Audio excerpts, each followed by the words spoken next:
Good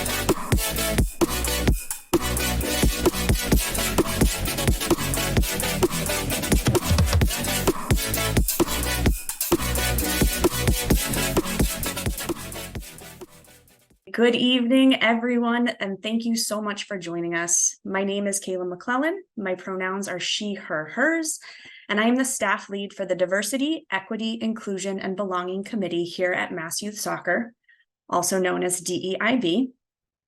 You may also recognize me from my reoccurring role in the Risk Management Department with Mary Relic. Before I introduce our guest of honor, a few housekeeping notes for this evening.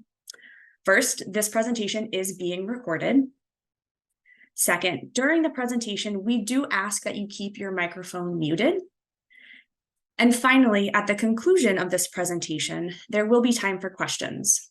You may submit your questions via the chat, or feel free to use the raise your hand function in Zoom, and I will help to call on people and organize that. Now, without further ado, on behalf of the entire DEIB committee, it is my great pleasure to welcome our speaker this evening, Melissa Yazzie, who's the Assistant Director of Outreach and Communications for the Harvard Kennedy School Project on Indigenous Governance and Development. Her presentation tonight will give folks an introduction to their organization and work, a brief introduction to terminology, and a deeper dive into two tribal programs and how they use sport to convey culture and build resiliency. Melissa, we are so grateful for your time this evening, and we look forward to your presentation. Wonderful. Good evening, everyone. Thank you so much, Kayla, for the warm welcome. Never done a presentation like this, but I'm super eager and super excited that you all reached out to us through Sean. Let's dive right in. I'm going to share my screen and figure out which one is my PowerPoint. Here we go. Can you see that?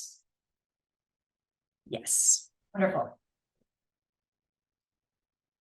All right. Instead of this being like a really academic-y setting sort of presentation where I would have like our formal logo here on the screen, I'm going to give you just like a snapshot of who we are at the Harvard Project. This collage was used in just sort of like a welcome back kickoff at our the center that we reside at within the Kennedy School, which is the Ash Center for Democratic Governance and Innovation, just to kick off the year and just kind of look at a year at a glance, actually, of where we are and what we've been up to. And actually, if you look at the photo in the bottom right corner, an old image from one of our Honoring Nations Awards convenings in 2018, the gentleman, the elder in the center, Oren Lyons, will sort of be at the center of the second half, the second case that I share with you all today, when talking about the Haudenosaunee Nationals lacrosse team. Okay, I'm dealing with two laptops here, because when you go into presentation mode, you lose your script. So I will be looking up and down and hopefully navigating this smoothly. Okay, here we go. About the Harvard Project. Well, the Harvard Project on Indigenous Governance and Development has been at the Kennedy School since 1987. It is the leader in research, training, leadership development, policy analysis, and pro bono advising for Indigenous communities. Basically, the core function, the core mission of the Harvard Project is to arm Indigenous peoples with the tools needed to rebuild their nations and govern effectively. We have worked to uncover, excuse me, and support the conditions under which sustained and self-determined political, cultural, social, and economic strengthening is achieved by Indigenous communities. As I mentioned before, we're based at the Ash Center for Democratic Governance and Development. And I will introduce to you next a little bit about one of our award-winning programs, which in itself is an awards program. So the Honoring Nations Award, excuse me, the Honoring Nations was established in 1998 by us. It is our flagship program. It highlights tribal government success by celebrating, documenting, and disseminating stories of outstanding and excellence in self-governance. And really at the heart of honoring nations is the principle that tribes themselves hold the key to social, political, and economic prosperity, and that governance plays a really critical role in that success. Honoring Nations, we're so proud, is a program that shifts the focus away from what isn't working in Indian country and for tribes. So often we hear those studies and sort of the discouraging data. What Honoring Nations is really about is shifting that focus and looking at the pride and confidence we see in American Indian governments and those governments being critical contributors to the well-being of their communities and citizens.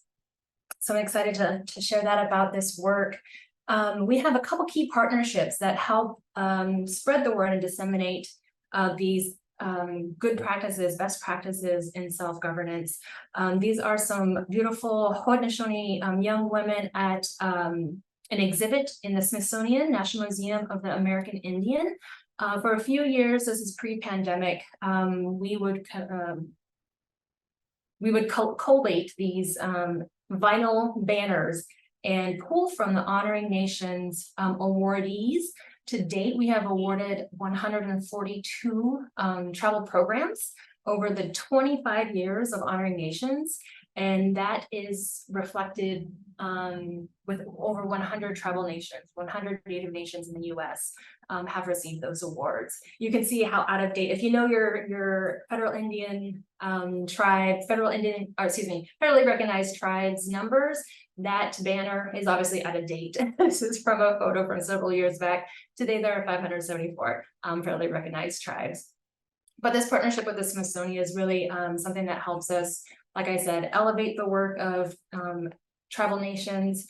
Also with Google for about 6-7 years now, we have just sort of helped them spread the word about the use of their platforms. They have a working group called GAIN, Google American Indian Network, of some indigenous staff at Google, and they knew of our work with Honoring Nations and policy with the Harvard Project and said, here are a couple platforms that we use. We think your work would be really nicely represented using these tools. And so we are able to literally map out where these programs reside throughout the United States, including Alaska, using Google Voyager, Google Earth. We also use their Google Sites platform, which is, if you don't know, it's a free website builder. You can't get too fancy with it, but it's really helpful for our purposes. We really stretch the design aspect of Google Sites by incorporating, the suite of Google products, Google Sheets, Google Documents, slideshows, and whatnot to really illustrate these nation building efforts that are really at the root and at the core of 37 years of research here at the Harvard Project. And so what is a nation building toolbox? These were just hatched out of wanting to disseminate these best practices, knowing that other tribal nations are dealing with and facing challenges of myriad variety throughout the course of their nation rebuilding efforts. And to date, we have 5 toolboxes, one on business enterprises. We're talking like LLC. How do you set that up? What does that mean in terms of like legal aspects for your nation? And thinking in terms of, well, maybe there can be an economic development sort of arm that is developed out of your tribe, just as one example. Constitutional reform, that's not just now an American sort of issue in front of us. Tribal nations are dealing with sort of shedding the policies forced on them by the federal government 300-400 years ago to sort of recognize how do we want to govern ourselves? What should that look like? For some, it may be the 3-branch system that the US government runs by. For some, it's a theocracy. For some, it's something completely different. For some of the Haudenosaunee tribes in the Confederacy, they are the chiefs, the leaders are decided by grandmothers, by a clan of grandmothers. And so this constitutional reform does give you sort of like the blueprint for how to put a constitution together, but it also gives examples of from other nations on how they have faced those difficult conversations and hard days in their rebuilding efforts. Justice systems, just like it sounds, that's a really exciting toolbox led by Leech Lake Tribe in joint partnership with their neighboring county, forgetting which county it is now, up in Minnesota. Just what do those efforts look like, and how do you sort of forge a partnership in that sense? COVID-19 resources for tribal nations. Obviously, we were just compiling how our tribes sort of facing public health issues, or a closing of borders, or limiting access and maintaining safety. It's what we could do in the moment. One of the things we could do along with policy. McGirt and rebuilding of tribal nations is in response to the SCOTUS decision in the summer of 2021, I believe. McGirt versus, it might have been Holland, that recognized the area of what is Oklahoma as still Indian land. So it's a little bit about our nation building toolboxes. This is an old census map by now, but just to give you an idea of where some of the current reservations anyway fall, including we have a map of, or it also does include Alaska. Okay, jumping right into our first case. Our first study about how cultural resiliency is uplifted and supported through a return to culture, language revitalization, and even the practice of sport. So this is the Miami tribe, the Miamiaki. The program is the Miamiaki Imamichiki program by the Miami tribe of Oklahoma. They received an Honorary Nations Award in 2018. At the time, we're going way back, of European contact, over 20,000 Miamiaki lived in what are now in this like Great Lakes region, the states of Indiana, Ohio, Illinois, Michigan, and Wisconsin. And in the mid-1800s, many Miami families living in the Great Lakes region were forcibly relocated to what is present-day Kansas. Such actions, had a devastating effect on the Miami people, who by the 1990s would become scattered across the country, resulting in an ongoing struggle to maintain cultural identity. And this program, Miamiaki Imamichiki, which stands for the Miami Awakening, is a response to that. So two decades after the 1990s, tribal citizens, after the mid-1800s, tribal citizens were forced to move again, this time to Indian territory of what we now know as Oklahoma. And these repeated removals would decimate the Miami population. By the late 1800s, there would be just about 100 Miami adults left surviving. An allotment, which was a U.S. government policy that isolated tribal citizens to certain, patches of land, small patches of land, would further sort of decimate this, the prospects for this tribe to thrive. So facing this severe population decline, loss of land, and some aggressive attempts by the federal government to assimilate tribal citizens, they were facing some very difficult circumstances and decisions, and including the loss of language and tribal practices. So in recognition and out of concern for this decline, tribal leaders applied for a grant through the Administration for Native Americans, which is under the DHHS, Department of Health and Human Services, to sort of examine what could happen or what could be done about these years of damage. And so sort of how they arrived at where they are today, they use these grant funds to bring community members together, hold conversations, and explore a way to reclaim their heritage and their past. The Miamiaki Imamichiki program aims to rebuild identity for the Miamia through the use of language and cultural practices that had been widely lost. This was done with the help of the Cultural Resources Office. They're the ones who coordinate this program and receive strong support from tribal leadership in doing so. So there's extensive educational content that's distributed to every Miamia household free of charge. And that begins with a dictionary, a Miamia dictionary that was published in the late 1990s. So we're seeing this revival of language and cultural practices that were once in danger of being lost, and over just 2 decades.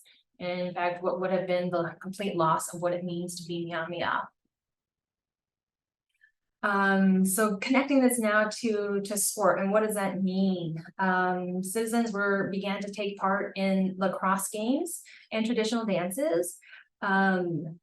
It's also worth noting that the tribal government would really take this to heart, and the yay nays of tribal government must be expressed in the Miamia language. And I'm going to try my best to pronounce this. Yes is ihia, and no is mochi. So really embedding this practice of revitalization in just daily civics practices. And by using the vocabulary strategically in tribal offices also, you would see this used in courts and social services programs and childcare. I love what this child is trying to store these children are trying to tell in this photo. By the way, each awarding year, a team from the Harvard Project and Honoring Nations team, sometimes comprised of our Board of Governors, on-site visits. The application and a few emails can give you sort of like the meat and potatoes of the project, but really going on site and hearing from their, in their own words and witnessing the turnaround or whatever is the success of the program really makes a mark. And from that, a report is produced, but we get a waiver signed to take site visit photos. So these are photos taken from that 2018 site visit.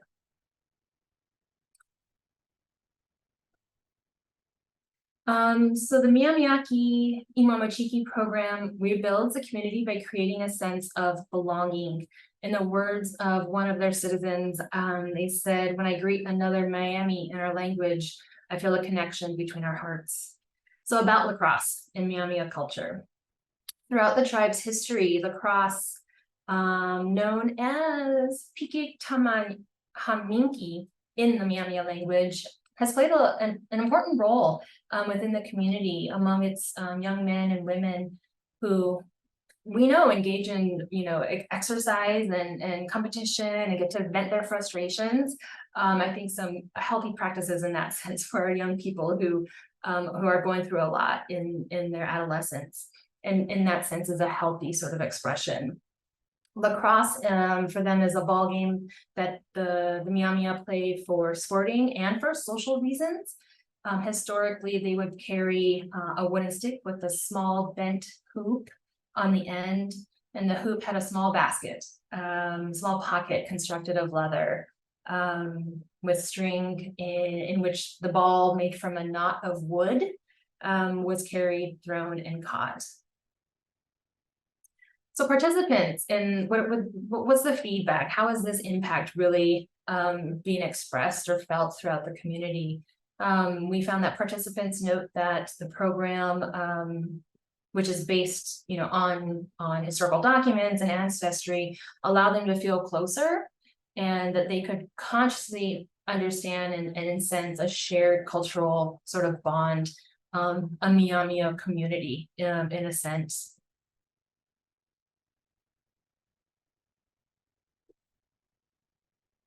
With each report and with each program, just sort of stepping back, Honoring Nations, like I said, is about sharing best practices with other tribes, but also with other municipalities and other governments. We really believe that there are lessons for all to learn and take away from what is captured in these 142 to date award-winning programs.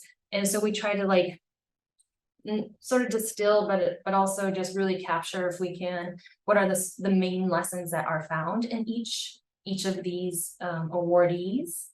And so for the Miyamiyaki Imamachiki program, we thought that, you know, being rooted and strengthening kinship ties to one another within a strategic educational framework like the Cultural Resources Department and with the support of the tribal leadership, that this program helps citizens reconnect to their Indigenous knowledge and value system. And as the tribal citizens reconnect with knowledge of their ancestors, they are creating a new understanding of what it means to be Miyamia.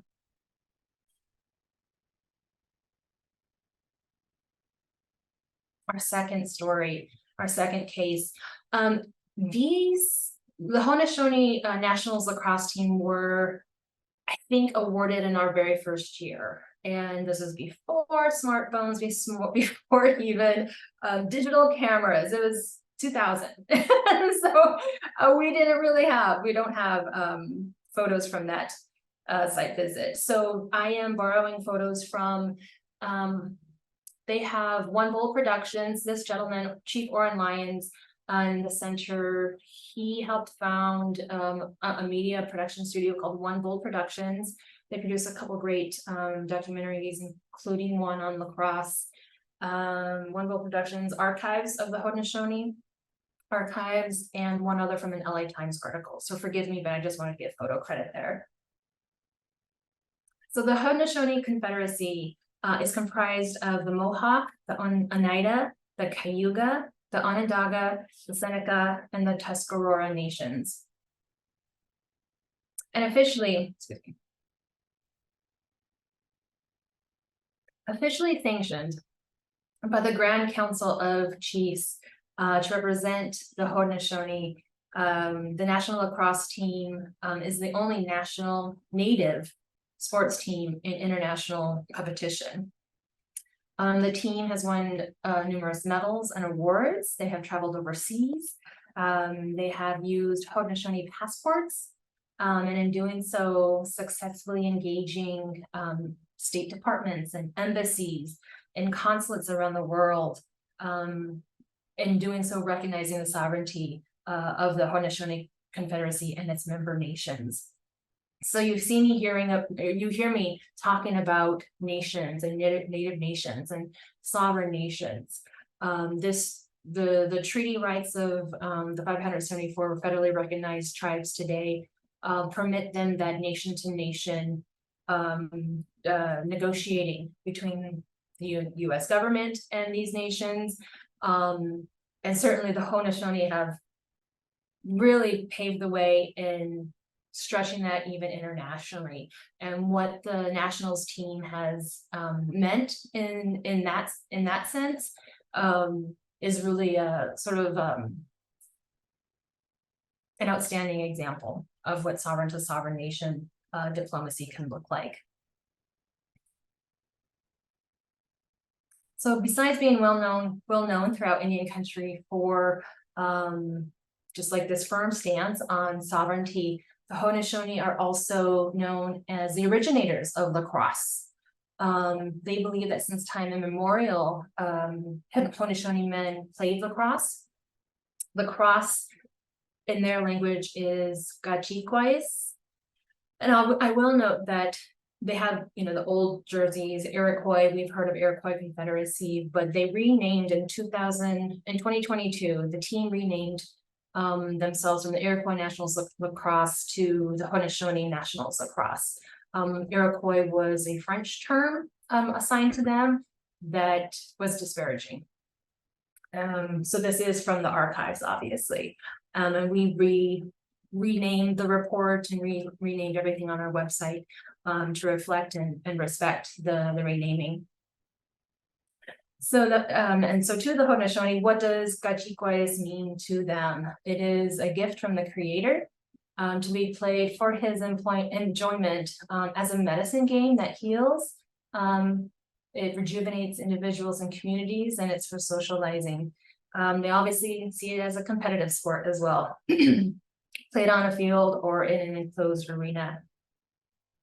So the team, in 1983, the United States National Collegiate Athletic Association invited the Haudenosaunee to a field game to play an exhibition match with the National Lacrosse Championship, and this was held in Baltimore. They showed up, they played, and they were defeated. as we may assume. It was disappointing, but it also mobilized Haudenosaunee into action. So now we're returning to my opening that with the sanctioning of the Grand Council of Chiefs, they dedicated a group of Haudenosaunee citizens to sort of formulating what would become the Nationals lacrosse team and representing the Confederacy at international competitions. They organized a board of governors, they recruited managers and coaches, trainers, held tryouts, and many from across the Confederacy and the Six Nations showed up with an interest in trying out for the Nationals lacrosse team. And at the time, it was the first American Indian national sports team. And with their staunch assertion of sovereignty, they decided that when traveling outside of the United States, that its members would use their Haudenosaunee passports, passports that are issued by the Grand Council of Chiefs, whose capital is still in Onondaga Nation territory. Eventually, after proving that they could organize matches and play successfully, the International Lacrosse Foundation in 1987 recognized the Haudenosaunee as a nation, and the team was also officially recognized and joined as a full ILF member.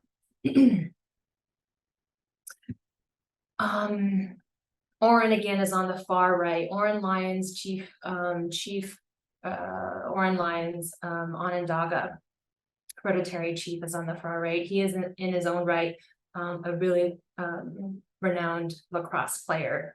Oh, I have a typo, I'm so sorry. Geneva, Switzerland. Just an illustration of them really stretching this notion of sovereign to sovereign, in this case being guests on a match to Geneva, being guests to this other nation, which is Switzerland. So I was excited to see an image of this from their archives. The Nationals lacrosse, the Nationals' success on the lacrosse fields really changed the way in which the game and the Haudenosaunee are perceived. Although its efforts to join the ILF were met with some resistance and they had to prove themselves, really, the team's benefit to the ILF is now widely appreciated. We know that lacrosse has deep cultural roots as well as modern implications for the Haudenosaunee. The game has a revered place in Haudenosaunee art, religion, and society.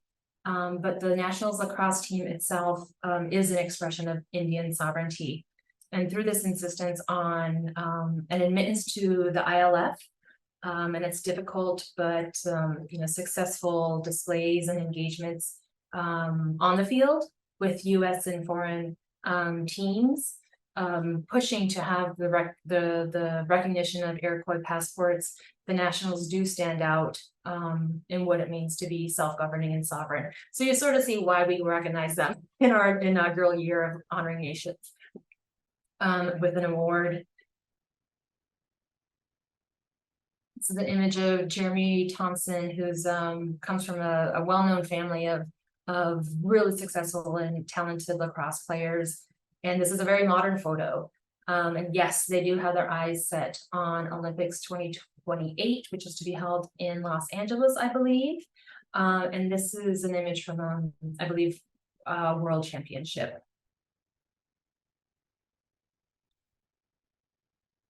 So there are many ways to underscore the fundamental fact that tribes are governments with inherent sovereignty, and tribal passports is one of them. Forming national sports teams is another one of them. Having an award-winning language revitalization program is another one of them. And certainly these symbols that are commonly known for actions between governments and recognition by governments are clear signals of self-government. And I couldn't speak more highly of the Haudenosaunee Nationals team for taking sport to a completely different level, and being sort of this beacon for tribes in Indian country and other indigenous communities across the globe. So just in closing, Native nations can achieve widespread cultural and community revival by engaging every citizen, no matter their age, location, or previous knowledge. We see that partnerships between Native nations and institutions of higher education in the Miami cultural program, for example, can result in innovative and integrated programming, building human and cultural capital. And the programs that renew tribal culture can rebuild community and re-engage tribal citizens as people rally around, for example, the Haudenosaunee Nationals lacrosse team, and in so doing, strengthen tribal sovereignty through a outstanding cultural and political renewal. I will drop some, for those who are more curious to find some more resources, the name of some other organizations that maybe complement the work of the Harvard Project, do economic development sort of thinking and policy making in Indian country, do some of this nation rebuilding, Native nation rebuilding, direct technical assistance and policy work, tribal leadership development work, as well as like political advocacy in DC. I'll drop a list of these different organizations into the chat for you all to check out if you're curious.